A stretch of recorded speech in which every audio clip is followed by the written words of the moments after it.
Kak. Saya nak makan kat Luna ni. Boleh tak dapat buttermilk RM RM1? Je. RM1 je? RM1.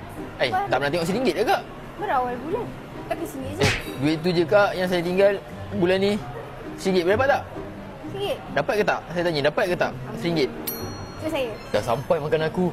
Wih, kok biar betul kak? RM1 macam ni banyak kak? Sekejap. Apa kata? RM1 RM1 kak? Sekejap Ada serve sekali RM1. Saya bayar RM1 kakak serve. Memang baik lah Luna ni. RM1 kan tadi? RM1 kak? Wish. Dapat ayam sekotol RM1.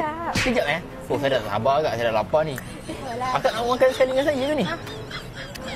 Akak ni tahu je saya nak peneman hidup tadi makan sekali. Tadi saya RM1 kan? RM1 kak. Akak nak share dengan saya Boleh je kak. Saya bayar RM1 tak kisah kak. Saya tak berkira. Akak. Sabar akak. Itu akak ambil tak apa. Kak. Ni. RM1. Tadi bagi RM1 kan? RM1? Ni nak RM1. Oh ni RM1? Buttermilk RM1. Buttermilk RM1? Tukar. Tak. RM1. Yang ni RM1 punya. Okey. Kak. Makan. Lapar kan? Kak. Jap. Ni saya punya. Yang dekat tengah kak tu? Tadi bagi RM1 kan? Itulah buttermilk RM1. RM1 ni je? Tapi saya tak makan lagi ayam tu kak. Tak, yang ni saya punya.